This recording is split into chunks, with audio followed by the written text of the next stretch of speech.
Ok, continuando esse super aulão de véspera, só lembrando que nós já tivemos aqui na sequência. Eu fiz uma abertura para vocês, essa abertura é muito importante. Você sabe que você vai para a prova tendo 1 minuto e 30 segundos por questão, tá? Você sabe que você vai para a prova com 25 minutos para preencher o gabarito. Na dúvida, a orientação minha pessoal é de não marcar, tá certo? Não marcar. Eu já passei disso na pele, como é que acontece isso.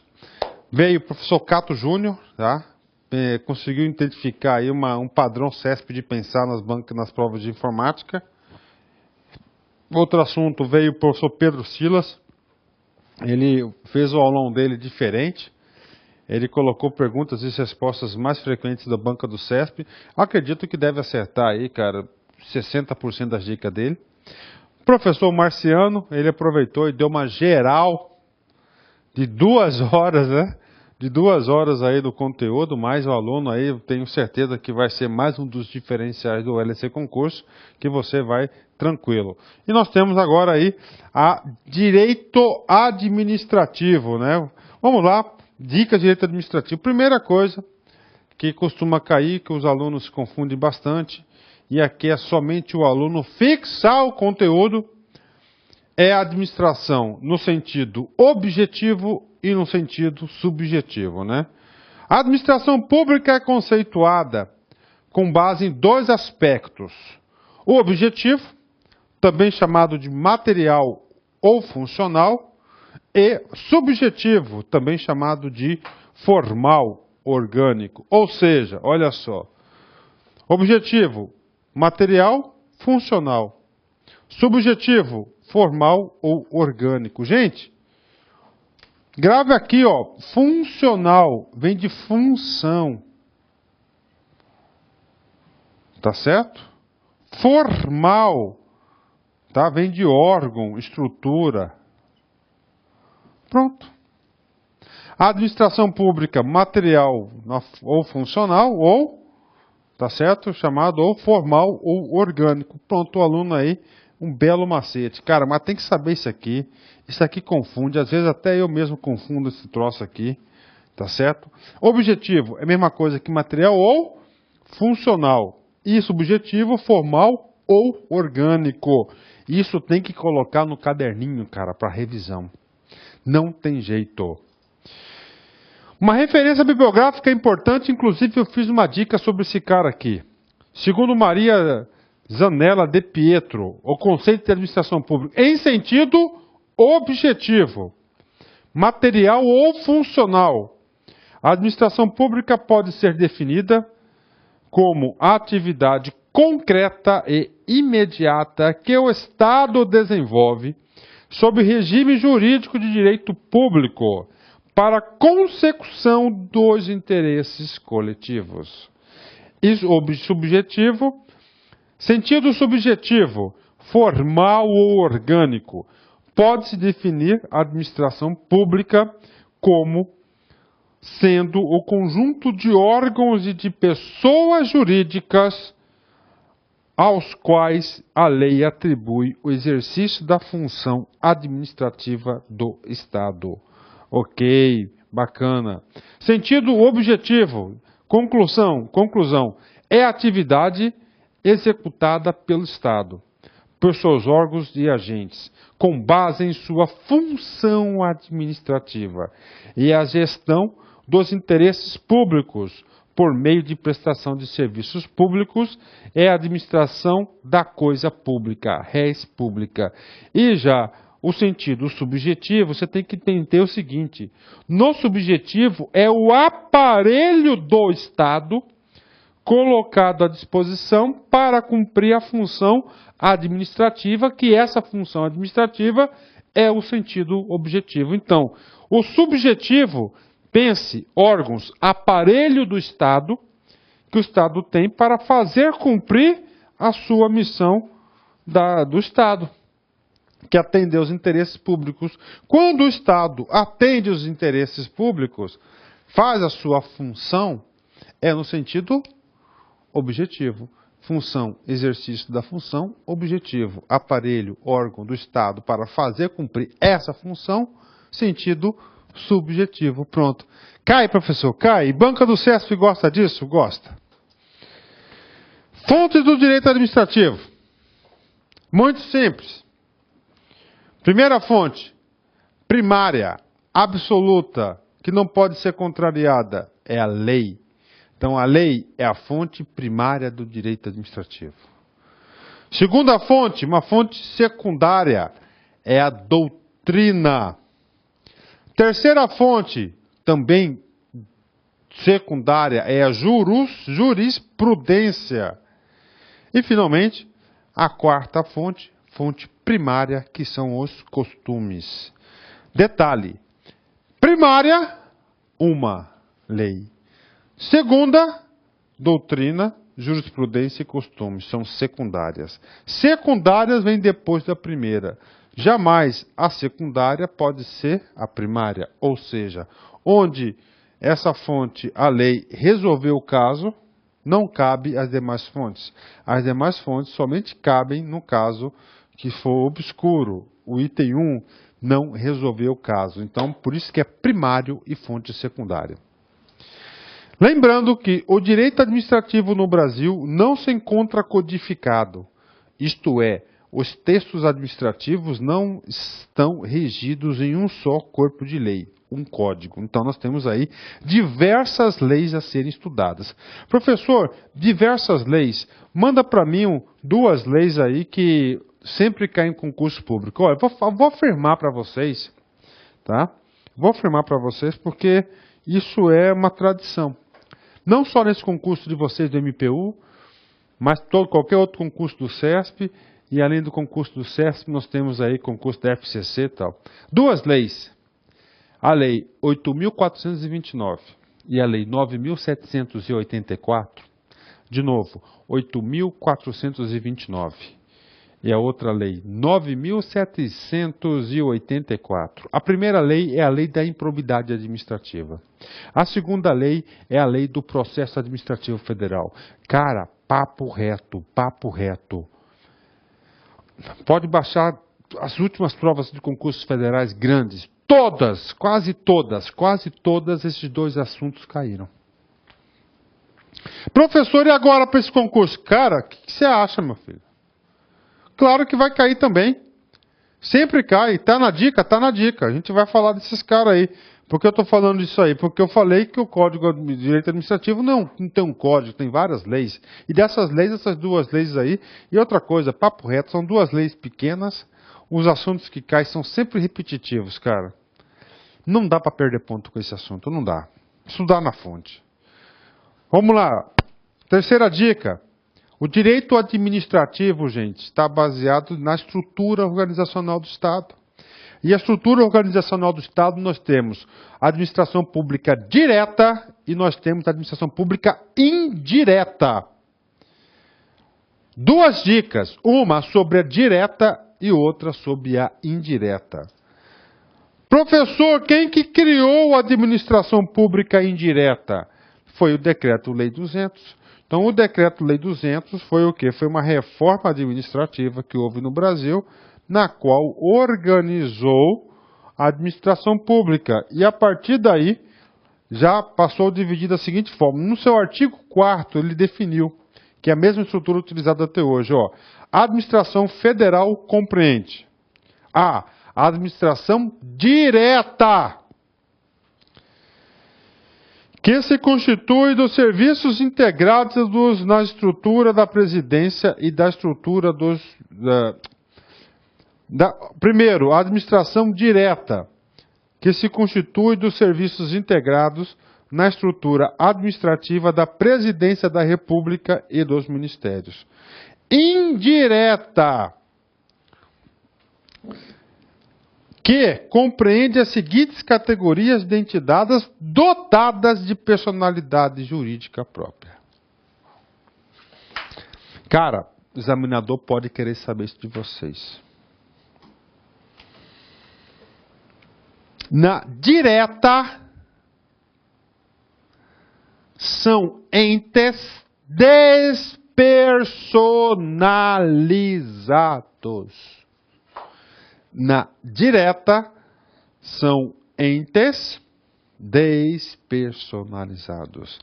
Na indireta,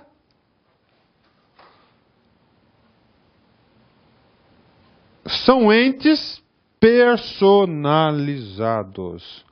Professor, eu quero o exemplo da administração direta do Estado. Se eu perguntar para você, tudo bem, Secretaria de Saúde do Estado do Acre, direta. Secretaria de Segurança Pública do Estado do Rio de Janeiro, direta. Direta. Ministério das Cidades, direta. São todos entes despersonalizados. Prefeitura de Cuiabá, direta. E a indireta? Indireta são novas pessoas jurídicas. E são pessoas jurídicas novas como entes personalizados. E aí, professor, passei 2 vezes aqui, e isso aqui, ó. Então é o seguinte. Ampliando um pouco o nosso conceito. A estrutura da administração pública. A estrutura da administração pública ela pode ser o seguinte. Formas de prestação. Ela pode ser centralizada, descentralizada. A centralizada é chamada de administração direta. A descentralizada é chamada de administração indireta. A direta é exercida pelo próprio Estado, é a administração direta. A descentralizada ocorre com outorga ou delegação, é chamada da indireta. E nós temos também a desconcentrada. Professor, eu quero um exemplo da desconcentrada. Tudo bem, eu vou explicar para vocês.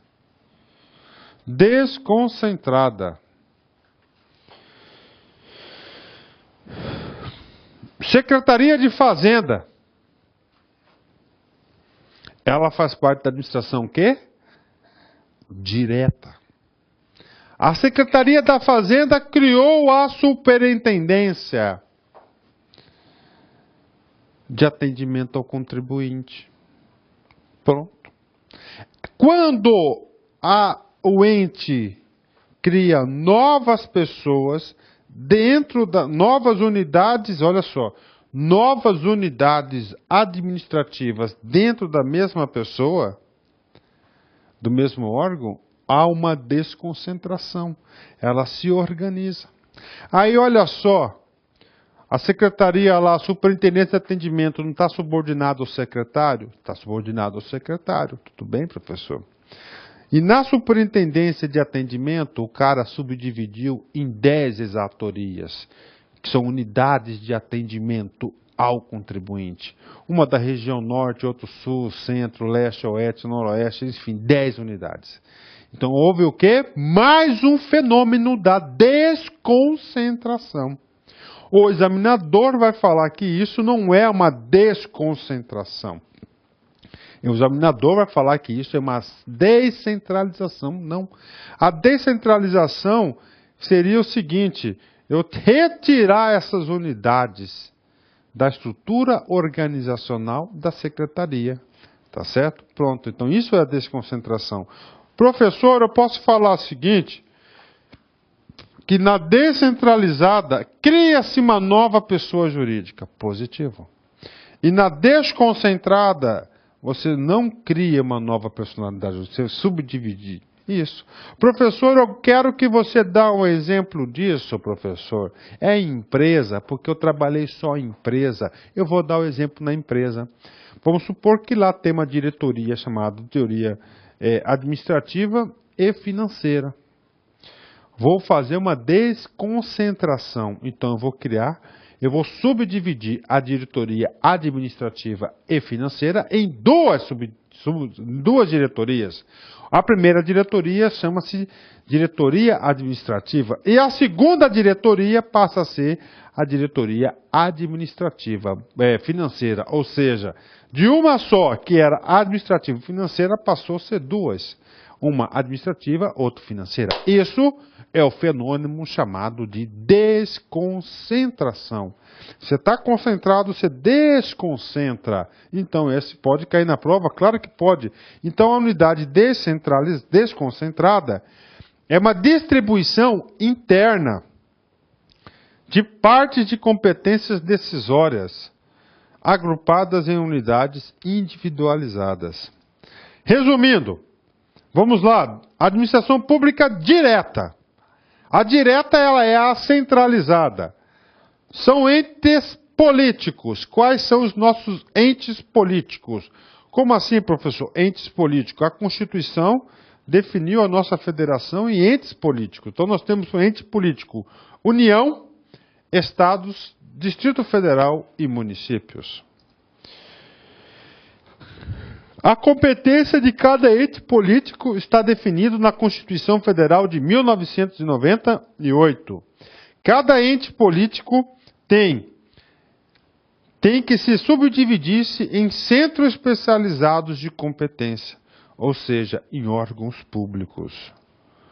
Também conhecida como administração centralizada, ou seja, a descentralização política. Presta atenção. Segundo Montesquieu, que é um sistema de controle de freios e contrapesos, não é isso? União, nós temos 3 poderes: poder legislativo, poder executivo e judiciário. Nos estados, 3 poderes: poder executivo, legislativo e judiciário. E o município, nós temos o poder executivo e o poder legislativo. Essa é a desconcentração do poder político, ou seja, do poder, ele se dividiu em 3 funções. O poder executivo, função administrativa; o poder legislativo, poder executivo, administrativa; legislativa, legislativa e judiciário de justiça. Foram os 3 poderes. Bacana? Fechado. Professor, onde que eu sei mais desse cara? Aqui, ó. Tá? Aí eu vou falar para vocês. Isso aqui, ó, pode ser um grande potencial de questão de prova para você. O CESP gosta muito disso. Muito mesmo. Então, sugiro que vocês façam uma leitura detalhada desses assuntos. Cara. Tá? Lá da Constituição, Organização Política Administrativa, até a da intervenção. Tá? Lê o artigo 20, são bens da União. 21, compete à União. 22, compete privativamente à União legislar sobre. Artigo 23, a competência comum da União, dos Estados, do DF e do município. E o artigo 24, compete à União, os Estados, concorrentemente sobre. Inclusive, sobre esse assunto, eu tenho que fazer aqui um elogio público. O professor Pedro Silas gravou em detalhes, dispositivo por dispositivo desse da Constituição. No final, nós vamos ter aí um super curso aí de direito administrativo. Pronto, administração indireta, potencial questão de prova. Então, nós sabemos que nós temos a direta, que é na mesma, né? Nós temos, aliás, que a estrutura da administração pública ela pode ser descentralizada ou desconcentrada, naquela ótica. A descentralizada é o quê? É a mesma administração. A descentralizada, você cria uma nova pessoa jurídica. E essa nova pessoa jurídica tem as seguintes características: sem subordinação hierárquica e o controle é de finalidade. Tá certo? Já a desconcentração, isso pode cair na prova. Ela faz parte da administração direta. Como eu te falei, era a diretoria administrativa e financeira, dividiu isso em duas. Ou seja, ainda a diretoria administrativa e financeira pertencem à mesma pessoa jurídica. tem subordinação hierárquica, possui competências, está sujeito ao controle direto. Professor, o que vem a ser controle direto? É o chamado controle hierárquico. Manda quem pode, obedece, tem juízo. Já na administração pública indireta, tem controle? Claro, só que não é direto.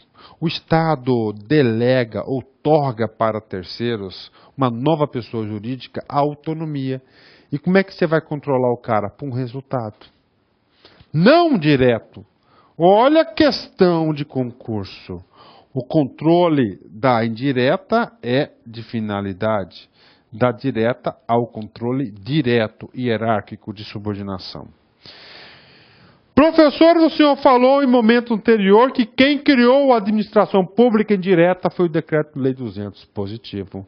Lá no seu inciso 2º do artigo 4º diz o seguinte: a administração indireta, que compreende as seguintes categorias de entidades dotadas de personalidade jurídica própria. A. Autarquias. B. Empresas públicas e sociedades de economia mista. E, finalmente, fundações públicas. Então está aqui, ó. Indireta, 4. Mas isso quando, professor? Isso em 1967. Professor, e hoje? E hoje, professor? E hoje nós temos mais 2 novas figuras da indireta. Nós temos, então,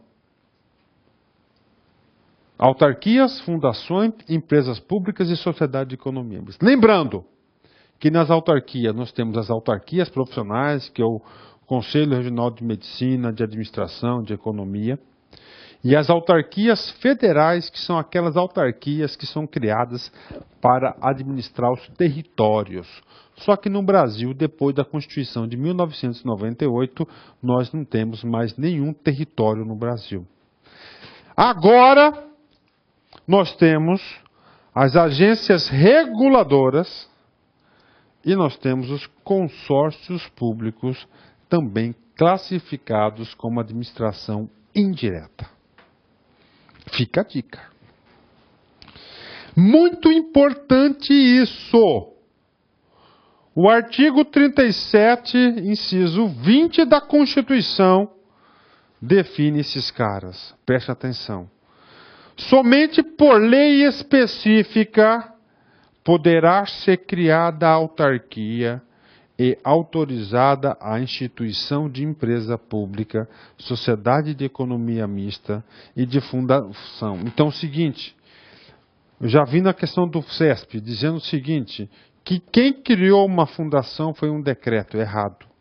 Então, quem que cria, gente? Quem que vai criar a autarquia, né? Quem que cria? Aliás, a lei só cria o quê? A lei só cria a autarquia. Tá? Olha só. A lei somente cria quem?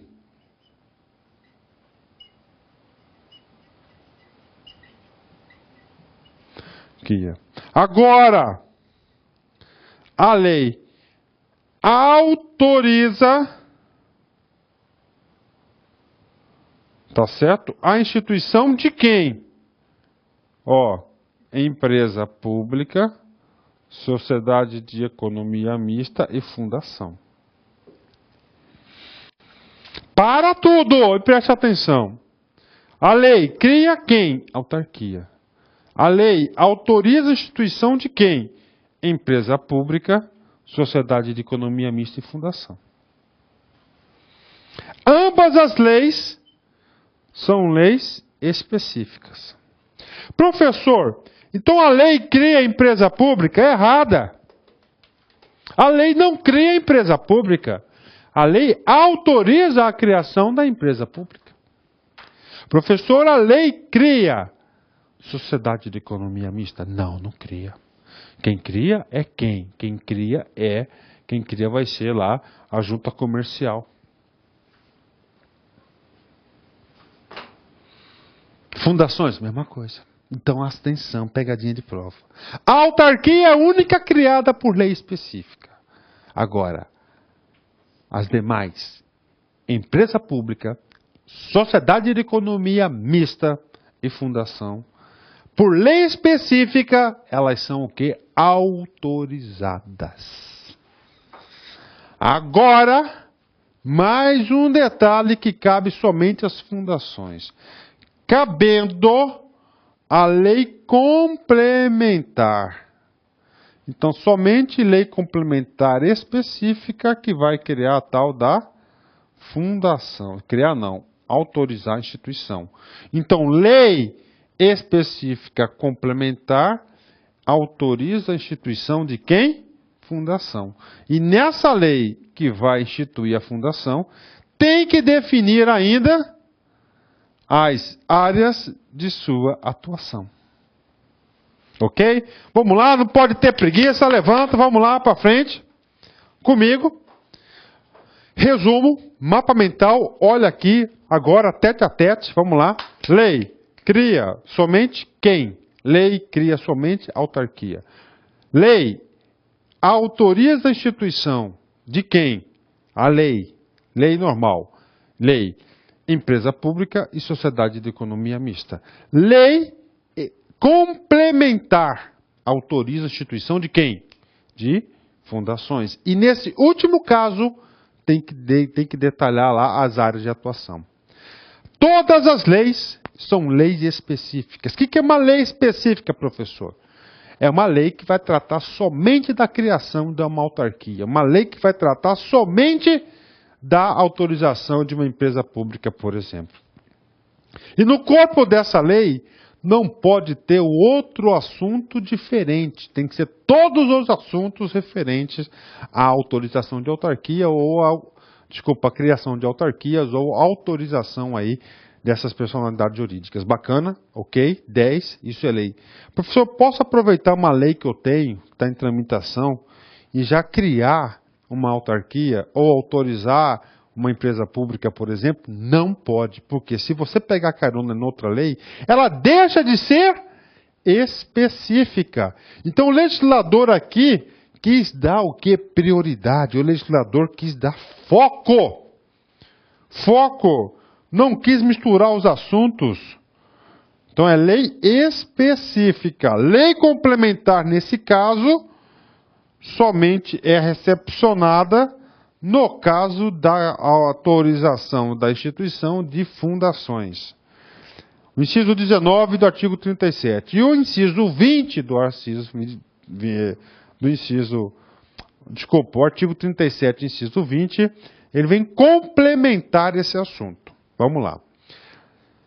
Depende de autorização legislativa em cada caso a criação de subsidiárias das entidades mencionadas no inciso anterior, assim como a participação de qualquer delas em empresa privada.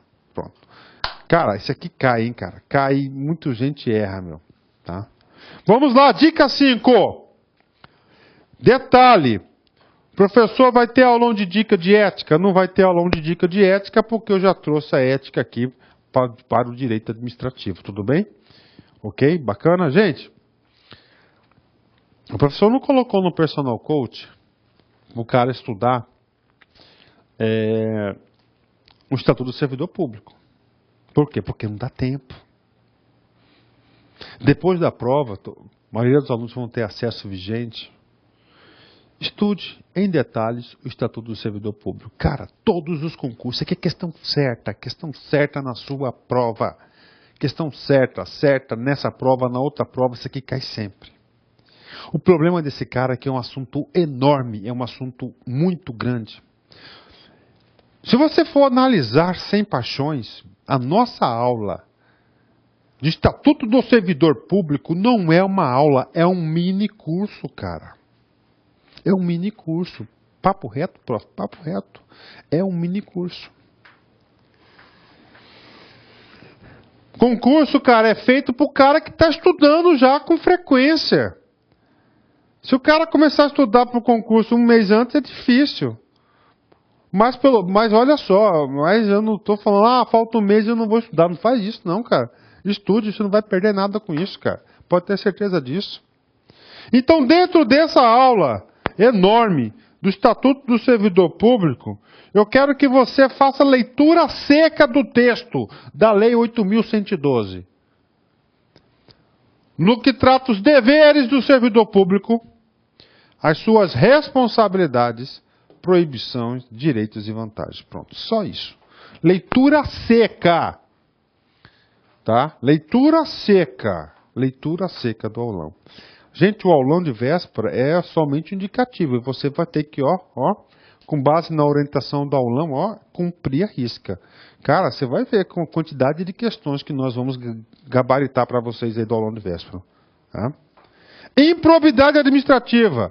Lei 8.429 de 92. Essa aqui é outro assunto, cara. Concurso federal, são 3 leis que caem sempre. Olha como é previsível o concurso público. Por isso os alunos que têm disciplina, determinação, motivação, são aqueles caras que passam. Lei 8.112 sempre cai. Lei 8.429 sempre cai. Lei 9.784 sempre cai. Se você sabe que esses assuntos são recorrentes, cara, então por que você não vai já estudar para esse cara, meu? Não pode.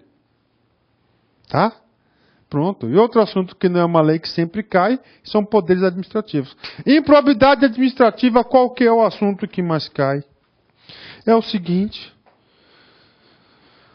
Tem 3 crimes de improbidade administrativa. Tem um crime que é enriquecimento ilícito. Tem um crime que causa um prejuízo ao erário. E outro que atenta contra os princípios da administração pública. Esse cara aqui tem um rol de situações, tá? Um rol de situações. Esse outro cara aqui tem um rol de situações e esse outro cara aqui tem um rol de situações. Como é que o examinador elabora a aula, a prova?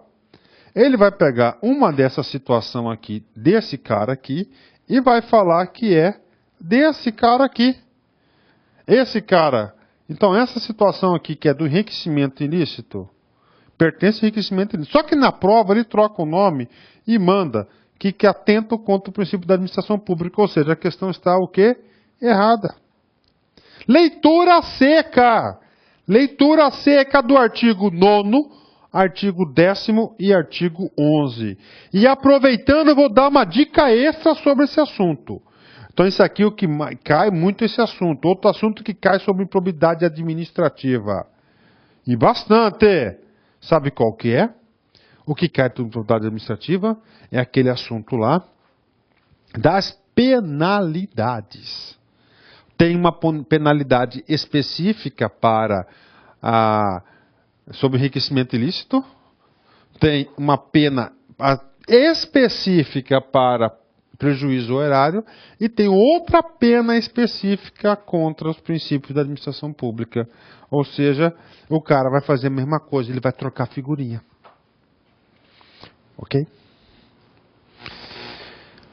Lembrando também que na responsabilidade da improbidade administrativa do agente, ele pode responder simultaneamente a um processo administrativo, que apura o ilícito administrativo obrigatório, poder, dever da autoridade, civil que se houve dano, e penal apura um ilícito penal seguindo norma do CPP, Código de Processo Penal. Tá aí.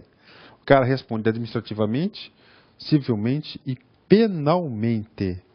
Bacana, meus amigos, minhas amigas. Tá aí para vocês aí. Pronto. Tá? Outro, cara, papo reto. Esse aulão de véspera eu vou falar para vocês. Nós vamos acertar quase todas as questões de concurso, cara. Pode ter certeza disso, né? A questão da sua prova lá. Bem detalhado, conversei com todos os professores, dei orientação.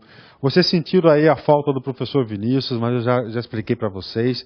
O professor Vinícius está em viagem, está participando de um congresso lá na Europa, não sei qual certo. Eu sei que essa semana que a gente gravou o aulão, ele está em Paris, né? Em Paris lá. E assim, só descontrariando, quebrando um pouco o ritmo, né? Da aula, né?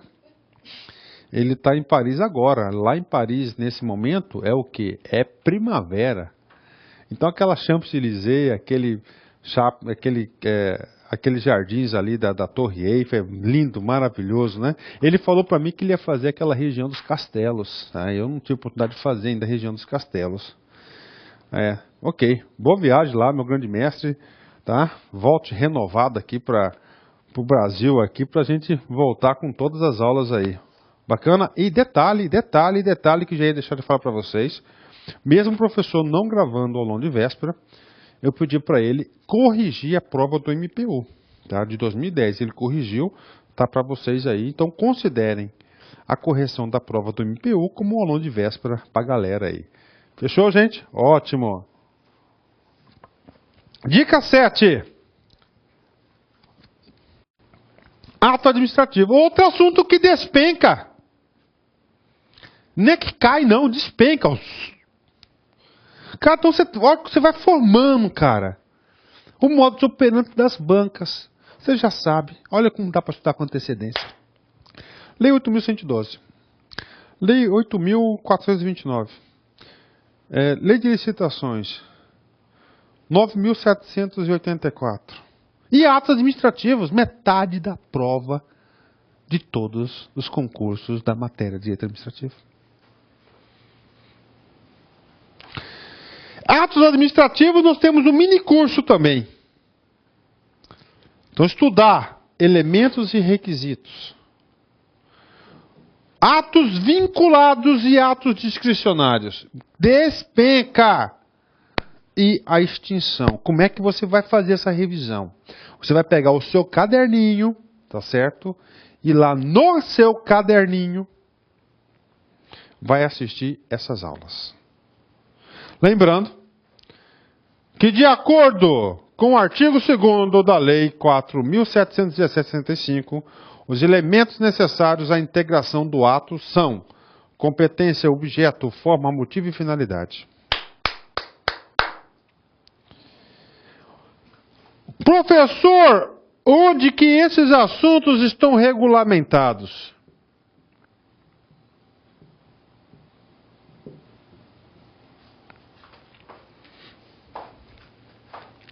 Olha como o examinador pensa. Esses assuntos estão regulamentados num cara chamado lei. Qual é essa lei? —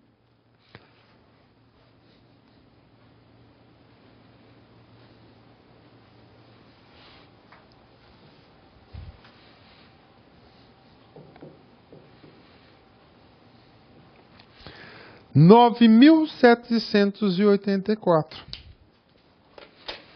Olha como os assuntos vão se integrando, são sistêmicos. Pronto. Papo reto, prof. Papo reto.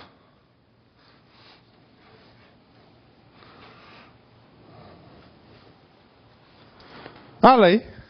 Pronto. Dica número 8. É isso. Importante demais. Lei 9.784 de 99. Processo Administrativo Federal. Então a dica dessa aqui, pela importância do assunto, gente, é ler todo o material de apoio, ou seja, a do videoaula, os slides da videoaula. Por favor, façam a leitura dos slides da videoaula. Tá certo? Muito importante esse assunto. Então isso aí é a dica número 8. Vamos para a dica número 9. Poderes administrativos é outro cara que sempre cai. Sempre cai.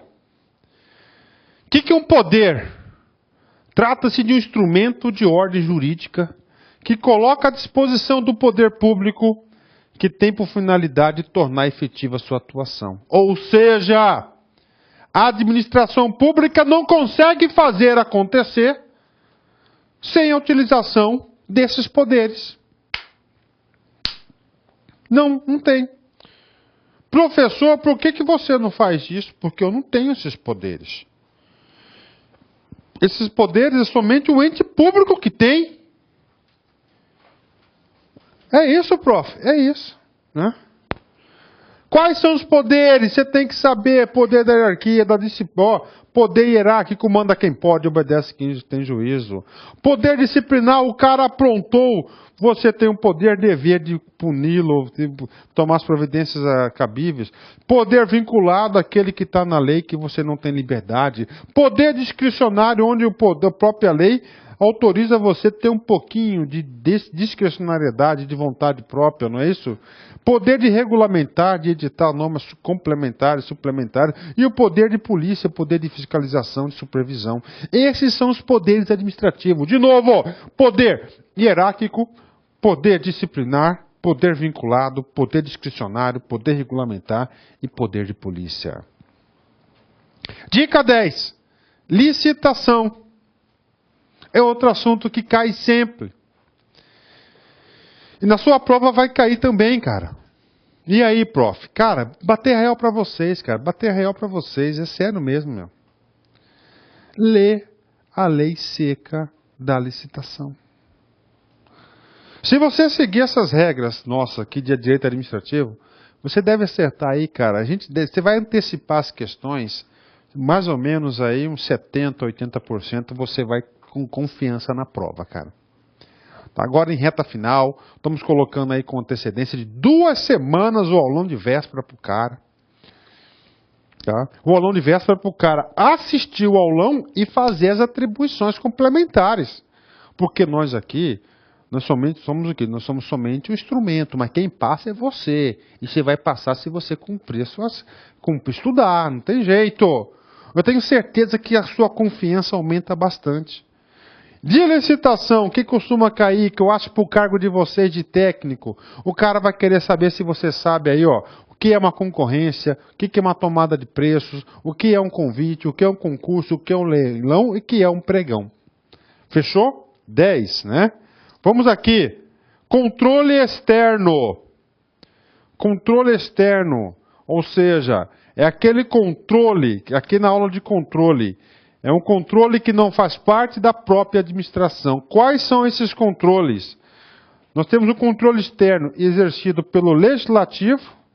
Você tem que saber que esse controle do legislativo, ele é político, tá certo? Estrito sensu. Nós temos aqui, ó, um controle do Tribunal de Contas. O cara vai falar que o Tribunal de Contas, ele é político, está errado. O critério é técnico, político é o legislativo, vença as suas paixões. Ele pode falar também que o legislativo ele é estrito sensu, está errado. Ele é estrito sensu, perdão, está certo, ele é estrito sensu.